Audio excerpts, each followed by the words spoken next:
नमस्ते। नाम को मेरा मामी। मेरा सबसे एक निवेदन है, एक वीडियो बना रही हूँ मैं मुसीबत में पड़ के। मतलब मेरा और कोई वो रास्ता नहीं बचा है, तो इसलिए मैं मतलब इतने पावरफुल लोगों से कैसे लड़ाई करें, तो इसीलिए यही एक माध्यम है सबको जानना, मतलब जानने के लिए, बोलने के लिए सबको, ताकि ये सब पता चले। नारायणा हॉस्पिटल आमीनगांव गुवाहाटी में रेलवे से रेफ़र किया था मेरी मम्मी का ऑपरेशन के लिए, एंडोस्कोपी, ERCP एंडोस्कोपी के लिए। मेरा मम्मी का वो गॉल ब्लैडर के नर्व में स्टोन हुआ था। हम लोगों ने दूसरा जगह में दिखाया था, चेन्नई वगैरह वो सब में दिखाया था, लेकिन लॉकडाउन की वजह से 2 साल से वो मतलब ऑपरेशन कर नहीं पाए। मतलब चेन्नई में डॉक्टर ने बोला कि अभी कोरोना की वजह से सब लोग, इतना पेशेंट है यहाँ पे कि आप अभी मत आइए, आपका वो स्टोन इतना बड़ा भी नहीं है, छोटा सा स्टोन है, वो कोरोना मतलब ख़त्म होने दीजिए, फिर बाद में होगा। इसलिए मम्मी भी नहीं गई, रुका हुआ था। चेकअप करके हम लोग आ गए। कोरोना के टाइम पे ऑपरेशन नहीं हुआ। 2 साल के बाद जब मम्मी का मतलब वो ऑपरेशन प्रोसीजर स्टार्ट किया ट्रीटमेंट का, तब ट्रीटमेंट का प्रोसीजर जब हम लोगों ने स्टार्ट किया तो मम्मी ने मालीगांव रेलवे हॉस्पिटल से वो वहाँ पे एक सर्जन था, मैं उनका नाम मुझे ठीक से पता नहीं है,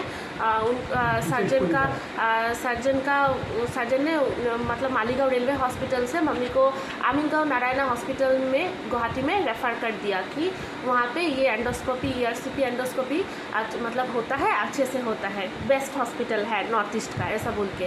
तो मैं उस दिन सुबह को मतलब 22 मई 2022, मतलब इसी साल का है, 22 मई 2022 को सुबह को मम्मी ब्रेकफास्ट करके सुबह को निकली है हम लोगों के साथ। मैं नारायणा हॉस्पिटल में एकदम स्वस्थ था, मेरा मम्मी का कोई प्रॉब्लम नहीं था, कोई पेन वेन नहीं था कि स्टोन है इसीलिए पेन होता है, ऐसा कुछ नहीं था। सिर्फ कभी कभी थोड़ा पीन का जैसा मारते लगता है पेट में, ऐसा बोल के मम्मी ने मतलब मम्मी का ट्रीटमेंट हम लोगों ने मतलब वहाँ पे स्टार्ट करने के लिए गए थे। तो हम लोग वहाँ पे गए थे कि चेकअप करेंगे क्या हुआ ना हुआ। तो डॉक्टर ने बोला कि ऐसे तो चेकअप नहीं होगा, उनका तो पूरा फुल बॉडी MRI करना पड़ेगा, तो आप लोग एक काम कीजिए, तो इसकी वजह से तो ऐसा तो नहीं होता है कि आप ऐसे चेकअप करके चले जाएंगे, तो आपको तो आपके मम्मी को तो एडमिट होना पड़ेगा। तो मम्मी ने सोचा कि ठीक है, एडमिट तो होना पड़ेगा चेकअप के लिए, तो एडमिट हो गई मम्मी। उस दिन मतलब 11 बजे तक, मतलब 9 बजे तक हम लोग हॉस्पिटल में पहुंच गए थे, लेकिन शाम के 4 बजे तक सब प्रोसीडियर्स चल रहा था। प्रोसीडियर्स चलते चलते बहुत टाइम लग गया, 4 बज गया था। मम्मी को एडमिट लिया, फिर एडमिट होने के बाद से मम्मी को बोला कि आप पानी वानी खुद मत कीजिए, मतलब कुछ भी मत खाइए, आप पानी खाने से पेट में पानी होगा तो हम लोग वो MRI कर नहीं पाएंगे, मशीन में उठेगा नहीं। तो मम्मी का उसी दिन से मतलब खाना पीना सब बंद करके रखा हुआ है। हॉस्पिटल में स्लाइन दिया हुआ है, और हॉस्पिटल में एडमिट होने के पहले कोरोना टेस्ट किया, वो लोग पैसा लिया, कोरोना टेस्ट किया, और हम लोगों ने भी कोरोना टेस्ट करवाया। तो उसके बाद ही मम्मी का हॉस्पिटल का कपड़ा में पहनाया और घर का कपड़ा हम लोग को दे दिया, और मम्मी का वो ब्लड टेस्ट के लिए बहुत सारा ब्लड लिया। उसी दिन ब्लड लेने के बाद ही मेरा मम्मी का सिर घूम रहा था। मम्मी बोल रहा था कि सिर घूम रहा है, इतना सारा ब्लड ले लिया, ऐसा बोल के। फिर भी मतलब हम लोगों ने सोचा कि डॉक्टर सब बोल रहे हैं कि एडमिट होना पड़ेगा चेकअप के लिए, MRI होगा, तो हम लोगों ने मम्मी को एडमिट करवा के रखा। 2 दिन तक मम्मी को ऐसे ही बिना पानी खाना खाए कुछ भी नहीं दिया, ऐसा करके हॉस्पिटल में एडमिट रखा हुआ था। हम लोग तो नहीं जानते कि क्या होगा क्या नहीं, हम लोगों को तो इतना सारा मेडिकल प्रोसीजर्स पता नहीं होता है। तो डॉक्टर के बात सुन के हम लोगों ने एडमिट करवा के रखा। जिस दिन ऑपरेशन हुआ 24 जून को मेरी मम्मी का 24 मई को मेरा मम्मी का ऑपरेशन हुआ। उस दिन ऑपरेशन होने के बाद से मेरा मम्मी का पेन स्टार्ट हो गया, मतलब वो अंदर मतलब पेन हो रहा था, पूरा जल रहा था, बर्निंग हो रहा था अंदर, बुक के अंदर, हार्ट के अंदर, स्टमक के अंदर, और ब्लड ब्लीडिंग भी हुआ था ऑपरेशन थिएटर में ही। पापा ने बोला, डॉक्टर ने बोला कि डॉक्टर ने बोला कि आपका पेशेंट का स्टोन निकाल दिया है, ERCP एंडोस्कोपी सक्सेसफुल हुआ है, आप परसों पेशेंट को लेके जा सकते हैं घर में, कोई प्रॉब्लम नहीं है। लेकिन मेरा मम्मी का तभी ब्लड ब्लीडिंग हुआ। पापा ने बोला कि उनका तो इतना जलन हो रहा है, इतना ब्लड ब्लीडिंग हुआ है, तो डॉक्टर ने बोला नहीं ऐसा कुछ नहीं हो, ERCP एंडोस्कोपी करने से ऐसा होता है, ऐसा मतलब कोई प्रॉब्लम नहीं है। हम लोग OT से निकाल के जब मतलब बेड पे शिफ्ट कर देंगे तो हम लोग पेन किलर दे देंगे, कोई प्रॉब्लम नहीं है ऐसा। और वो लोग तो हॉस्पिटल में कोई किसी को भी रहने नहीं देता है, मुझे भी रहने नहीं दिया, पापा को भी रहने नहीं दिया, रात को भेज दिया। तो हम लोग तो आ गए। मम्मी के पास एक छोटा सा मोबाइल दिया था, मैंने रख के आई थी कि कुछ इमरजेंसी हो तो फ़ोन कीजिएगा। तो मम्मी पूरा रात ऑपरेशन के बाद से उन लोगों ने पेन किलर दिया, लेकिन फिर भी पूरा पेशेंट पूरा चिल्ला रहा था। मतलब उस वार्ड का सारा पेशेंट मुझे बोली मम्मी रात के 2:30 बजे मुझे फ़ोन किया था, मैं खुद गई हॉस्पिटल में, वो लोग घुसने ही नहीं दे रहे थे। एक्स्ट्रा स्पेशल पास लेके मुझे हाथ पैर पकड़ के रोक के घुसना पड़ा कि मेरी मम्मी वहाँ पे चिल्ला रही है, इमरजेंसी पेशेंट है, सीरियस पेशेंट है, आप लोग मुझे जाने दीजिए अंदर, मुझे डॉक्टर के साथ बात करना है बोल के। फिर वो लोग मुझे जाने दिया। आधा घंटा 1 घंटा रुका के रखने के बाद फिर जब मैं घुसी, सब घुसने से पहले सब सिक्योरिटी गार्ड रात को सब गेट में, कोलैप्सिबल गेट में ताला लगा के वो लोग सो रहे थे। उन लोगों को उठाना पड़ा धक्का मार के, एक लड़की होकर इतना रात को उठा के। फिर जैसे तैसे मैं जब अंदर गई, मैं जब नीचे से जा रही थी, मेरी मम्मी की चीख मुझे सुनाई दे रही थी। मैं घुसते ही वार्ड के दूसरे पेशेंट मुझे बोल रहे थे कि आपकी मम्मी को कुछ हुआ है, आप जल्दी देखिए, आपकी मम्मी इतनी चिल्ला रही है। मैं मम्मी के पास गई, मम्मी बोली है कि अंदर पूरा जलन हो रहा है। मैंने बोला पेन किलर नहीं दिया तुम्हें? बोला कि हाँ पेन किलर दिया लेकिन कोई काम नहीं हो रहा है। मैंने वार्ड के डॉक्टर को ढूंढना चाहा, वहाँ पे तो कोई इमरजेंसी का कोई डॉक्टर नहीं था। नर्स लोग थे, नर्स लोग मतलब इतना एक्सपीरियंस नहीं थे, बच्चे नर्स थे, कम एज के, उन लोगों को ज़्यादा एक्सपीरियंस नहीं था। उन लोगों को बोला कि हाँ 3 पेन किलर्स दे चुकी हूँ, आपका मम्मी ऐसे टॉयलेट नहीं करते, ऐसा बोल के वो लोग धमका रहा था मेरी मम्मी को मेरे सामने। मैंने बोला नहीं तुम लोग ऐसे पेशेंट को क्यों ऐसे धमका रहे हो, मेरे मम्मी को सच में जलन हो रहा है इसीलिए तो इतना चिल्ला रही है, चिल्ला के पानी मांग रही है, लेकिन किसी ने पानी नहीं दिया।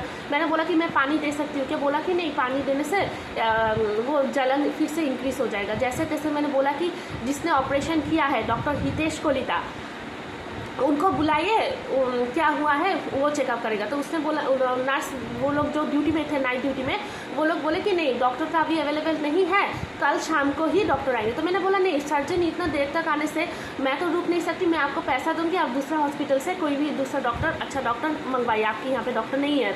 तो उन लोगों ने तब जाके एक जनरल फिजिशियन को बुलाया जो नाइट ड्यूटी पे उसी वार्ड पे था, मतलब उसी वार्ड पे नहीं, उसी फ्लोर पे या फिर दूसरा रूम में किसी में होगा, मुझे नहीं पता।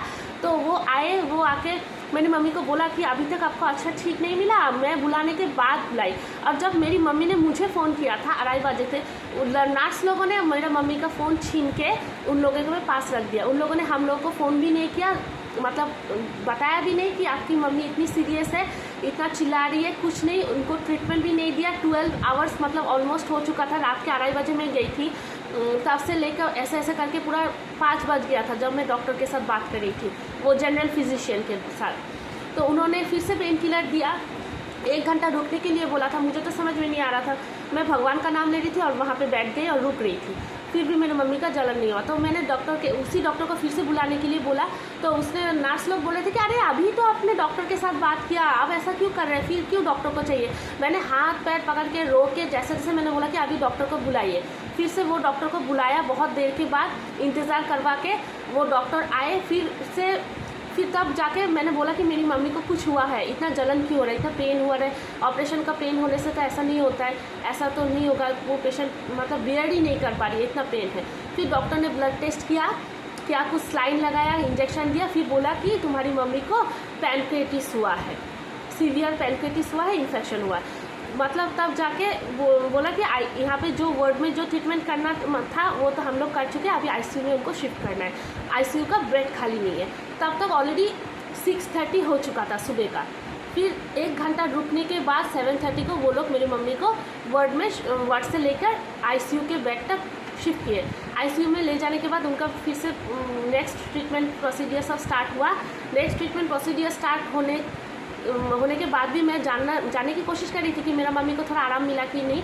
वो लोग घुसने नहीं देते, वो लोग आईसीयू के बाहर भी मुझे बैठने नहीं दे रहे थे, मुझे धक्का मार के वहाँ से मतलब भगा रहा था। इतना मतलब ख़राब बिहेवियर है उन लोगों का। फिर मेरी मम्मी को रात से मेरी मम्मी पूरा सीरियस हो गई, वेंटिलेशन में रखा। वेंटिलेशन में रखने के बाद ऐसे करके दिन गुजर रहा था, सारा बॉडी में पाइप घुमाया, मतलब वो होल करके पूरा पेशेंट बात नहीं कर पा रहा था, पता नहीं क्या हो रहा था। फिर 2-3 दिन के बाद डॉक्टर ने बोला था कि तुम्हारी मम्मी इम्प्रूव कर चुकी है, हम लोग वेंटिलेशन खुलेंगे। और मम्मी का ट्रीटमेंट जब कर रहे थे हाथ पैर पूरा बांध के सीट के साथ रखी हुई थी। मैं जब अंदर गई मतलब विजिटिंग आवर्स में, मैंने जब देखा कि मम्मी का ऐसा हालत है, मैंने उन लोगों से पूछा, नर्स लोगों से, क्या हुआ, ये क्या साइकोलॉजिकल ट्रीटमेंट हो रहा है क्या? पेशेंट मेंटल पेशेंट को ऐसे हाथ पैर बांध के ट्रीटमेंट करते हैं, तुम लोग ऐसा क्यों करके खुल दो। बोला कि नहीं, तुम्हारा मम्मी का सेंस नहीं है, इसीलिए वो सब वेंटिलेशन वगैरह वो सब खुलने की कोशिश करेगा इसलिए। लेकिन मेरा मम्मी का पूरा सेंस था। मैं जब जाके पास में जाके माँ बुलाती थी तो वो आंखें खोलती थी, मेरा हाथ भी पकड़ती थी। तो ऐसा नहीं है कि पेशेंट का सेंस नहीं है, नहीं होता तो नहीं पहचानती। फिर मुझे हाथ से कैसे भी करके पूछती थी कि खाना खाई कि नहीं मैं। तो ऐसा कभी मतलब वही पेशेंट कर सकते हैं जो मतलब पूरा होशो आवाज़ में हो, पूरा सेंस में हो। नहीं तो अपनी बेटी का हाथ क्यों पकड़ेगा, कोई दूसरा आदमी तो ऐसे नहीं पकड़ेगा। फिर ऐसा करके 10 दिन मतलब ऐसे गुजर रहा था। डॉक्टर्स लोग बोल ही रहे थे, डेली बोलते थे कि आज वेंटिलेशन रिमूव करेंगे, आज वेंटिलेशन रिमूव करेंगे। ट्रिपल वेंटिलेशन सपोर्ट से डबल में लाए, डबल से सिंगल में लाए। फिर थर्सडे को 2 जून में जब हम लोग विजिटिंग आवर्स में गए थे तब डॉक्टर्स आके मेरे सामने मुझे बोली कि तुम्हारा मम्मी का सेप्टिक अटैक हुआ है, हार्ट ब्लॉक हो गया, योर मदर इज़ नो मोर, ऐसा बोल के मुझे बोला था। ये पूरा हॉस्पिटल की नेग्लिजेंसी की वजह से हुआ है।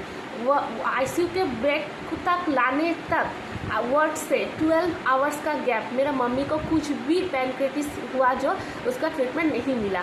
और आईसीयू में लाने के बाद 2 दिन के बाद डॉक्टर बोले कि जब हम लोगों ने ईआरसीपी एंडोस्कोपी तुम्हारे मम्मी का किया था तब वो मशीन वो पैनक्रेस के साथ मतलब मशीन थोड़ा वो हो गया, घिस गया था बोल के ऐसा बोला। वो 2 दिन के बाद बोला। किसी एक बंगाली डॉक्टर है, मुझे उनका नाम नहीं पता है, उन्होंने बोला है। लेकिन मेरी मम्मी का पूरा ऑपरेशन रॉन्ग किया है डॉक्टर हितेश कोलिता, आमिनगांव नारायणा हॉस्पिटल गुवाहाटी का।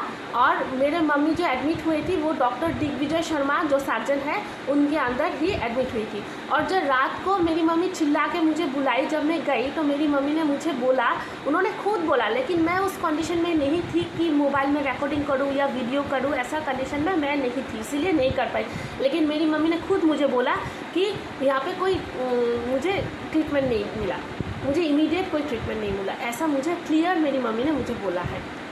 मैं सबसे ऐसे विनम्र करती हूँ कि इसी हॉस्पिटल में कोई भी ट्रीटमेंट के लिए ना जाए, जाना है तो वो ऐसा सोच के जाए कि किसी को मरना है तो वहीं पे जाए। वो लोग डॉक्टर ने मुझे एक बार भी नहीं बोला। ऑपरेशन से पहले मैंने डॉक्टर हितेश कोलिता से, मैं और मेरी फादर दोनों मिलने के लिए गए थे उनके चैम्बर पे। मैं मिली भी, उनसे पूछा भी कि ये ऑपरेशन करने से कोई कॉम्प्लिकेशंस होगा कि नहीं। ईआरसीपी एंडोस्कोपी हम लोग को नहीं पता, हम लोग मेडिकल के स्टूडेंट नहीं है, क्या है कुछ मतलब साइड इफ़ेक्ट है कि नहीं, क्या कुछ है कि नहीं, यहाँ पे ये ऑपरेशन अच्छे से होगा कि नहीं। डॉक्टर ने बोला नहीं आप लोग क्यों ऑपरेशन बोले, ये कोई ऑपरेशन ही नहीं है, हम लोग आज ही करेंगे, कल परसों मतलब परसों तक छोड़ देंगे, सिर्फ वो पेशेंट का थोड़ा थ्रोट से करेंगे, 2 दिन में 2 दिन थोड़ा लिक्विड खाएंगे, फिर परसों को हम छोड़ देंगे, ऐसा बोल के गया। हम लोग डॉक्टर से कन्विंस होके ही उसी हॉस्पिटल में ऑपरेशन के लिए गए थे। उन लोगों ने एक बार भी नहीं बोला कि ऐसा हो सकता है। उन्होंने पूरा गलत मतलब हम लोगों को ब्लैकमेल करके मतलब गलत इन्फॉर्मेशन दिया, एकदम सही से कुछ भी गाइड नहीं किया, मेरी मम्मी को मार डाला। मेरी मम्मी एकदम मतलब ठीक थी। मेरी मम्मी वर्किंग वूमेन थी, रेलवे में एनएफ रेलवे लैंडिंग ब्रांच की चीफ वेस्ट थी, एकदम वर्किंग वूमेन, घर की काम भी सारी खुद ही करती थी, एकदम फिट एंड फाइन। उसी इंसान को डॉक्टर्स ने, डॉक्टर हितेश कोलिता और डॉक्टर दिग्विजय शर्मा ने मार डाला। This is a completely A murder case. Thank you.